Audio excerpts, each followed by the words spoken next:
¿Cómo están? Buenos días. Mi nombre es Carolina Chávez. Estamos aquí transmitiendo este miércoles 24 de junio desde Miami en vivo. La semana pasada hablamos de la moda en el centro del movimiento de los derechos civiles, de la lucha por los derechos civiles. Entonces vamos a comenzar hoy con una breve historia de Nina Simone. Nina Simone fue una compositora, cantante, luchadora también de los derechos civiles que tuvo su auge más o menos alrededor de los 1960. Eh, Ella cantaba jazz, blues, gospel, R&G y fue una de las figuras también más importantes de este movimiento. Cuando cuando ella era muy pequeñita empezó a tocar el piano en la iglesia y entonces unas mujeres de color blanco se dieron cuenta que era un prodigio y entonces empezaron a dar clases. Avanzó su carrera escolar, siguió tocando y para la universidad ella quiso entrar, hizo la aplicación para entrar en el Curtis Institute de Música en Filadelfia, pero la rechazaron. Entonces a los meses ella se dio cuenta de que la habían rechazado por ser de color, porque había tenido una audición espectacular, tenía todas las credenciales y ella tocaba básicamente música clásica y ahorita van a ver por qué es tan importante esto. Entonces su familia se traslada a Pensilvania porque es donde ella iba a estudiar, pero a la hora que la rechazan, pues su familia era de bajos recursos económicos, entonces ella se ve obligada a empezar a trabajar. Y entonces empieza a tocar en un club piano y eventualmente el dueño del club le dice que si no canta, pues ya no puede tocar. Entonces ahí empieza a cantar y se empieza a dar cuenta de que, bueno, por ahí va el tema con ella, ¿no? Le empieza a ir muy bien, conoce a su primer esposo, él empieza a manejar su carrera, mucho éxito. Y en ese entonces ella cantaba canciones que hablaban de sus raíces africanas, pero todavía no estaba muy metida en el tema del movimiento social, de la política, todo esto.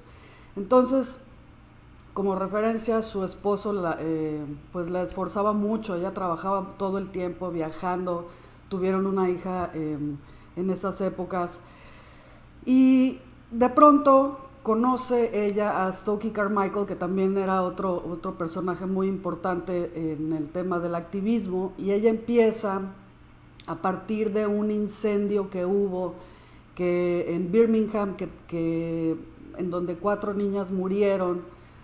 Ella fue como un shock muy grande para ella y entonces ella empieza a cantar más temas que tienen que ver con el movimiento, la guerra no la guerra, el movimiento de los derechos civiles.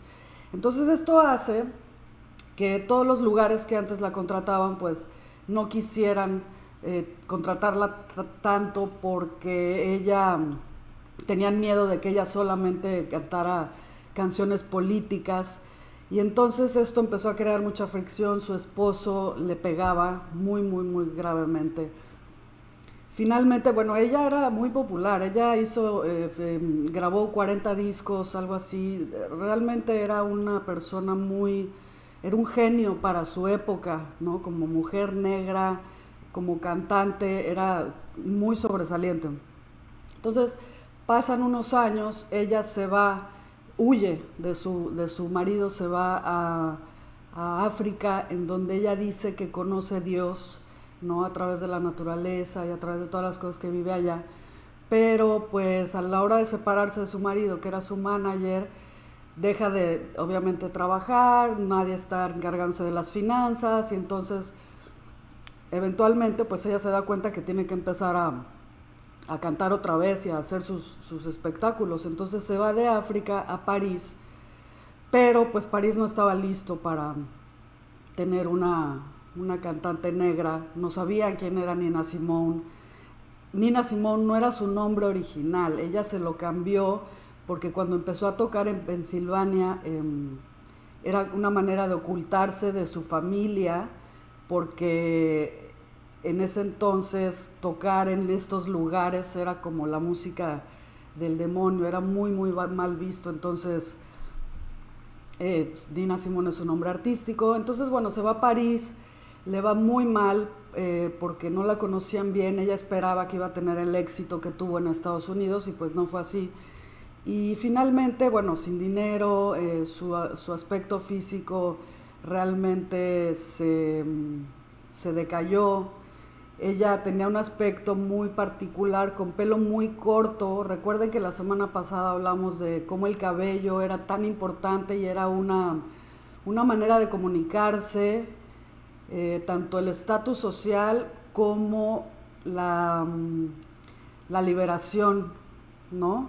No usaban las mujeres el cabello corto al principio porque el cabello corto las relacionaba directamente con la esclavitud, y además porque si tenían el cabello natural, no necesariamente corto, pero su cabello natural era como si fueran pobres, como si fueran no educadas. Entonces Nina Simone fue una de las que empezó a usar su cabello corto también en protesta y como simbolismo por esta lucha de los derechos civiles. Entonces cuando ella está en París, bueno, todo esto pasa, no le va bien, empieza a entrar. Ella estaba enojada.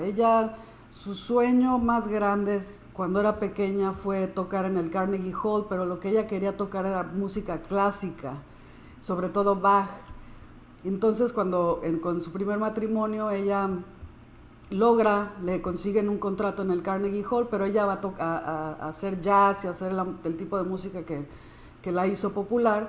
Y no, de todas formas ella no estuvo satisfecha porque lo que ella quería realmente era tocar su música clásica, y esto pues le causaba frustración porque no pudo seguir su carrera porque la rechazaron de esta universidad cuando era pequeña. Entonces en París llega uno de sus mejores amigos, que era prácticamente su hermano, la rescata, la llevan a los médicos y los médicos le dicen de esta enfermedad que en ese entonces era casi, pues no era un lenguaje común, no mucha gente había hablado de ella, de maníaco-depresiva. Entonces le dicen a ella, bueno, tienes la opción ahorita te tomas el medicamento y haces lo que se te está sugiriendo hacer, o continúas por el camino que estás, que realmente solamente le iba a llevar a la muerte. Entonces ella decide que va a hacer caso, empieza con sus tratamientos, se va a Suiza y empieza otra vez a revivir su carrera. Pero ella estaba muy enojada, tenía dentro algo que pocas veces lo expresaba mucho en su música, pero nunca pudo curar, que era toda esta opresión y todo este sufrimiento por el que ella pasó y por lo que su comunidad pasó. Entonces cuentan historias que en algunos conciertos, cuando la gente estaba hablando por ahí, los callaba, paraba el concierto y los callaba. Hay historias de que en alguna ocasión alguien estaba hablando, se molestó, si se salió, se acabó ahí el concierto. Otra historia, estaba viendo a alguien que se paró, ¿no? A mitad del concierto, y paró todo y le dijo, siéntate, pero muy, muy enojada. Entonces, bueno, su lenguaje, su música fue una parte también muy significativa de toda esta lucha por los derechos civiles, y el instituto que a ella le quitó esta admisión cuando era niña, unos días antes de morir en el 2003, le dio un título honorífico por toda su carrera artística, ¿verdad? Esto ya es un poquito tarde, pero bueno, lo hicieron. Ella tenía una amiga que se llamaba Lorraine, que también era parte de un grupo de artistas, filósofos, escritores que seguían con esta misma línea de política y de lucha. Entonces ella escribió de su amiga que nunca hablaban de hombres o ropa u otras cosas que no tenían importancia cuando se juntaban. Siempre fueron Marx, Lenin y la revolución, auténticas charlas de chicas. Esto escribe Nina Simone de su amiga. Lorraine fue definitivamente una intelectual y vio los derechos civiles como solo una parte de la lucha racial y de clase más amplia. Lorraine comenzó mi educación política y a través de ella comencé a pensar en mí misma como una persona negra en un país dirigido por personas blancas y como una mujer en un mundo dirigido por hombres. Entonces, bueno, la semana pasada hablamos del movimiento en Estados Unidos, desde cómo se manifestó en Nueva York y en Estados del Norte hasta cómo empezó a manifestarse en el sur. Ahora nos trasladamos a Inglaterra y vamos a conectar con África, pero va a haber una tercera parte porque también la parte africana, aunque es, bueno, también es muy muy importante y eso nos va a conectar con la actualidad, cómo está el tema de la moda relacionado con los derechos civiles y cómo está la industria actual en África. Entonces ahora nos vamos a enfocar en Inglaterra. A mediados de la década de 1970, el estilo soul, el que hablábamos la semana pasada, disminuyó en popularidad en Estados Unidos, pero empezó a agarrar, se empezó a rejuvenecer en otros lugares, como en Inglaterra, que también había diáspora negra, ¿no? Estos africanos que fueron traídos como esclavos a diferentes partes del mundo. También había una comunidad en Inglaterra perteneciente a la diáspora. Entonces vamos a explorar cómo se desarrolló el estilo soul en Inglaterra. Los negros que llegaron al Reino Unido entre 1948 y 1971 se conocen como la generación Windrush. Windrush hace referencia a un barco que llegó con negros a Inglaterra en 1948, casi a la fecha, hace 72 años, el 22 de junio, trayendo trabajadores de Jamaica, de Trinidad y Tobago y de otras islas caribeñas como respuesta o la necesidad de por la escasez de trabajadores que habían en el Reino Unido después de la Segunda Guerra Mundial. Este barco transportaba 492 personas, muchísimos de ellos niños. Ellos llegaban a Inglaterra con un estatus legal porque todas estas islas pertenecían al Commonwealth, que era dominio inglés. Entonces llegaban siendo ingleses realmente, ¿no? En 2013, The Guardian escribió que la historia de los negros en este país, en Inglaterra, desde Windrush hasta la década de 1970, es de ser tratados como ciudadanos de segunda clase. Como muchos caribeños emigraron a Inglaterra después de la Segunda Guerra Mundial, las niñas cuando llegaron se enfrentaron con una realidad que era completamente extraña a ellas, porque vivían en las islas del Caribe, cualquiera que fueran estas islas, y todos eran una misma raza, de diferentes colores posiblemente, pero todos eran una raza negra. Entonces a la hora que llegan a Inglaterra se dan cuenta por primera vez en su vida que son negras, ¿no? Esta raza era muy visible porque eran en su mayoría la población blanca. Entonces pues para las niñas para toda la generación Windrush, pero para las niñas por el tema del cabello fue un choque muy fuerte,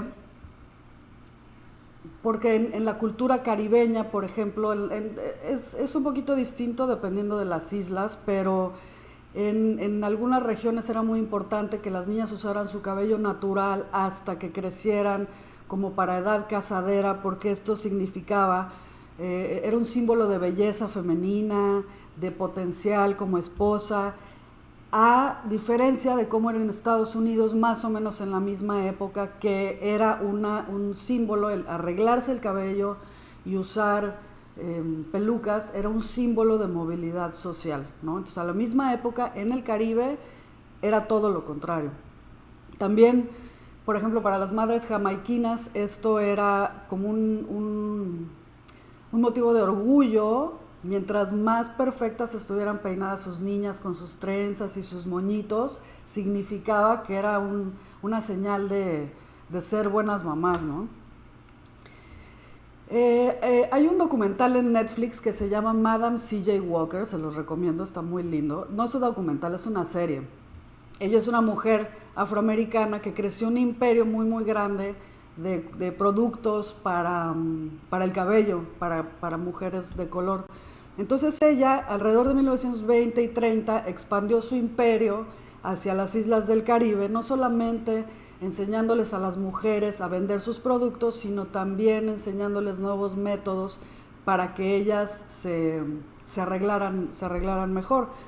Pero en esta época, 20, 30, todavía no era aceptada la práctica de arreglarse el cabello en público, ¿no? Porque se pensaba que el cabello era una parte muy íntima de ellas, y entonces, primero, pues que las vieran en público estos en salones de belleza y que les tocara el cabello una persona ajena, pues no era una práctica todavía establecida. De hecho, las mujeres caribeñas empezaron a arreglarse más su cabello cuando tuvieron contacto con mujeres de raza blanca, ¿no? Entonces, volviendo a Inglaterra, antes de 1950, que fue cuando empezaron a llegar de Windrush Generation, la generación Windrush, no había salones de belleza para que atendieran las necesidades de mujeres de color, ¿no?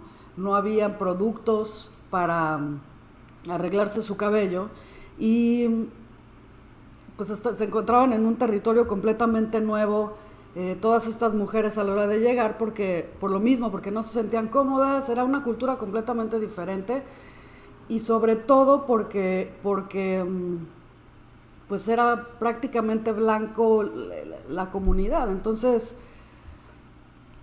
al paso del tiempo, la industria de publicidad empezó a hablar más de los productos de moda, del cuidado del cabello, los empezaron a vender como que eran modernos y chic. Entonces, bueno, esto dio paso y se empezó a producir más en masa todos estos productos. Entonces esto dio paso a que las mujeres de color se empezaran a animar a ir a salones y a arreglarse su cabello de una forma diferente. Empezaron a tener más herramientas que no tenían hasta hace apenas unos años. Entonces, la generación que ya empezó a ser como que de edad de toda esta población que llegó a Inglaterra en los 1940 y tantos, ya cuando se convirtieron en mujercitas de una edad, y hombres también de una edad más, pues adolescentes, ¿no? Empezaron a querer romper con todos estos estándares de belleza, de vestimenta. Entonces empezaron gracias a toda esta publicidad estadounidense, empezaron a utilizar todos estos métodos, pero también acercarse a los movimientos más radicales de justicia social, ¿no? Estamos ya más o menos en la época de 1970, en que la industria de la cultura de la belleza, sobre todo los productos para el cabello, se volvió muy lucrativa para la gente de color, porque les brindó una oportunidad de tener negocios que también sirvieran a su misma comunidad, y también de ser mujeres independientes financieramente. Cuando llegaron a Inglaterra, a toda la comunidad negra y a la gente que venía de Asia y de otros países, a todos los mandaron a vivir a ciertas áreas, mezclando sus razas, ¿no? Entonces, esta oportunidad de tener salones de belleza y de ser independientes dio chance para las mujeres que pudieran servir a mujeres de su misma raza o de su mismo país o de sus mismas regiones. Entonces, por ejemplo, las jamaiquinas podían dar servicio a mujeres jamaiquinas. Entonces esto fue muy, muy productivo. Entonces, toda esta generación, cuando se convirtieron en jóvenes estudiantes, se empezaron a reunir en tiendas de discos, en otros establecimientos que eran instituciones culturales y operadas todos por negros, para organizarse, ¿no? Ellos querían representar el orgullo de ser negros, ¿no? Y entonces estos salones de belleza, por ejemplo, también funcionaban como tiendas de música, y todo funcionaba, pues digamos, de una manera estable, pero cuando la policía se dio cuenta de que estos establecimientos los empezaron a utilizar para organizarse, entonces la policía empezó a actuar, a intervenir con mucha más brutalidad. La diferencia, por ejemplo, de cómo eran las cosas en ese entonces entre Inglaterra y Estados Unidos: en Inglaterra había leyes más estrictas para que la policía utilizara armas, y entonces su manera de intervenir era más íntima, era más, los golpeaban más, más cerca, o sea, cuerpo con cuerpo, ¿no? Era tan fatal que muchas de estas protestas dejaban a los jóvenes con las caras completamente destrozadas, con costillas rotas. La policía se dice que terminaban agotados de las palizas que les ponían. Entonces, todo este movimiento empezó a que creó mucha tensión. Fue lo que dio paso a la expresión del soul style en Londres. Toda esta tensión entre la policía, los estudiantes que querían reunirse, querían expresarse, querían resaltar el orgullo que sentían por sus raíces, bueno, causó tensión. Y entonces, a la hora de organizarse y empezar a copiar cosas que habían pasado también en Estados Unidos, pues se genera el movimiento soul style en Londres. Y era tiempo de usar sus afros, ¿no? Era a finales de los 60s y los 70s. Se les consideró como los días del soul style. Ellos eran the soul people, la gente de soul, y bueno, las mujeres vestían sus afros, hombres y mujeres, pero las mujeres tenían sus afros, sus pantalones acampanados, camisetas de panteras negras con sus bolsas que también tenían etiquetas o marcas que hacían referencia a las panteras negras. Y esto les dio un nuevo valor político, ¿no? Y cultural dentro de la sociedad británica, que era prácticamente blanca, ¿no?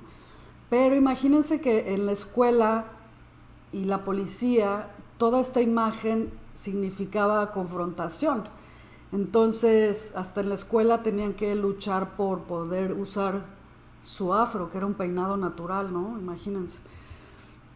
El Black Panther Party es la Pantera Negra, el Partido de la Pantera Negra. Fue una organización que se estableció en Estados Unidos, política socialista y revolucionaria, que su práctica principal era ser como la policía de la policía.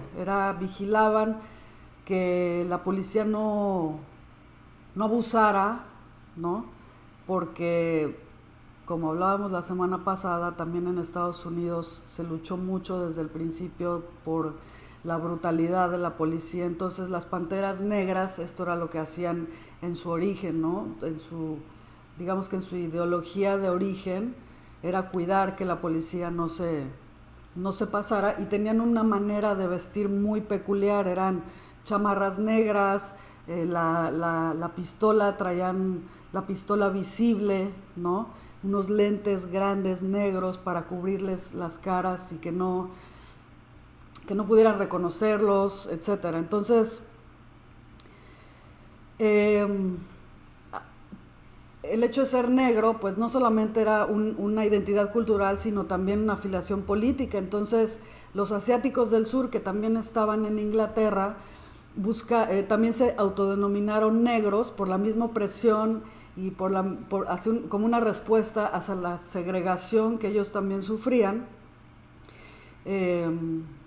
porque bueno, no eran blancos, ¿no? En Gran Bretaña eran ingleses, pero no eran ingleses, pero no eran británicos.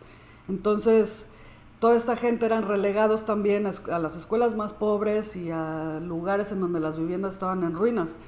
Entonces, esto es importante, eran ingleses de nacionalidad por venir de colonias inglesas, pero no eran británicos. Entonces, esto hacía toda la diferencia para ellos del mundo, ¿no?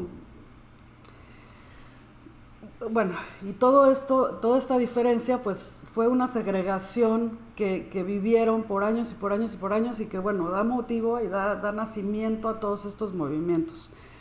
El soulstyle estaba nuevamente de vuelta, pero el soulstyle hablaba de un conjunto de experiencias y vivencias que eran específicamente relacionadas a personas de ascendencia africana. Entonces, esta distinción entre los no africanos, que se llamaban afros, y los realmente africanos, bueno, era una distinción que jugó un papel bastante interesante en esta época. En algunos grupos no aceptaban a los asiáticos, aunque se llamaran negros, porque eran grupos específicamente de negros, etc. Entonces aquí otra vez vemos un resurgimiento de la cultura juvenil afrocaribeña que se desarrolló en formas similares a como se desarrolló en otros países y con significados sociales muy, muy distintivos. Este movimiento en Londres ahora combinaba afroamericanos, afrocaribeños y africanos, ¿ok? Entonces, tenemos la historia de la afrocaribeña Olive Morris. Ella es parte de este Windrush Generation, que también fue luchadora por la libertad y se vestía intencionalmente de una forma que no se distinguiera su género, porque para ella era una manera de expresar también su libertad. Entonces, con su lucha se convirtió en el enemigo público número 1, imagínense. Ella se convirtió en un símbolo contra las normas de género y en una luchadora por el feminismo negro en Inglaterra. Pero esto hizo que la policía la atacara de una manera muchísimo más brutal y más denigrante, ¿no? Hay una historia que cuenta que en algún momento la arrestaron porque ella estaba defendiendo a un diplomático negro que lo detuvieron, lo quisieron arrestar y ella, a la hora de querer defenderlo, la arrestan, pero la tratan muy denigrantemente. En lugar de llevarla en la cárcel o en donde los llevaron a todos los detenidos, en lugar de llevarla a donde estaban las mujeres o a donde estaban los hombres, la dejaron sola. Y esto dio oportunidad a la policía de que la abusaran, la golpearan, hicieran que se desnudara para que pudieran comprobar su sexo, porque no decían que ella no era mujer, que ella no era hombre. Hay teorías de que la abusaron sexualmente, terrible. O sea, cuando ella salió finalmente de donde la tenían presa, su hermano no la podía ni reconocer de cómo tenía su cara toda desfigurada por las golpizas que le pusieron. Entonces, su mensaje era romper con todo este estatus, transgredir la imagen de la feminidad negra, ¿no? Ella salía con su cigarrito, hay imágenes descalza, con su cabello corto, pero nada que significara que era mujer. Ella se sentía libre así, y así era como ella quería. Esa era la manera en que ella estaba dando su mensaje de que, bueno, tiene que haber aquí un derecho, ¿no?, de libertad. Entonces, en esta misma época, en Sudáfrica, que es durante la época del apartheid, que es un sistema de segregación y discriminación por motivos de raza, también los ponían en sectores que eran exclusivos para negros y bueno. Aquí las mujeres empezaron a utilizar pantalones muy cortos, pero cortos de la cintura para abajo, ¿no? tacones muy muy altos, sus afros, otra vez rompiendo con la tradición pues de la ropa, ¿no? Porque a ellas ya estaban dejando resaltar mucho más su figura, para ellas también esto representó libertad. Entonces empezaron a vestirse así y bueno, pareciera que los tacones no eran una forma práctica de manifestarse, pero para ellas los tacones tenían un uso dual, dos usos, que significaba que, bueno, les acentuaba primero su figura porque las hacía verse más altas, sus piernas, les acentuaba todo, pero también eran un arma y como sabían que la policía las iba a atacar, pues ahí tenían un arma en las manos, ¿no? Entonces, en este momento, en el apartheid, y bueno, en general, el término afro se convirtió en una parte integral de todo este movimiento de la diáspora negra y es posiblemente el nombre de un estilo de peinado, el nombre más popular de un estilo específico de peinado para hombres y mujeres de color, pero esto era afuera de Estados Unidos, ¿no? Y el término afro conectaba, ¿no? Diferentes regiones, digamos, afroamericanos, afrocubanos, porque no lo veían como un estilo de peinado, era un concepto, ¿no? Pero para los negros en el continente americano y Europa, en contraste, para la mayoría de los africanos, o sea, africanos en Estados Unidos, en Europa, el afro era una conexión a la raíz, pero para los africanos en África, este término solamente hacía referencia a la cultura afroamericana, ¿ok? Entonces, la próxima semana vamos a tener nuestro último episodio sobre este tema y vamos a hablar más específicamente de cómo está de los 1970 a la actualidad, el tema de la moda y relacionada con los derechos civiles en África y cómo está la industria actualmente allá, porque África poco a poco se está convirtiendo en el próximo China. Esto quiere decir labor a bajos costos, etcétera. Pero bueno, vamos a hablar de todo esto el programa que viene. Muchas gracias por acompañarme hoy. Nos vemos la próxima semana. Gracias.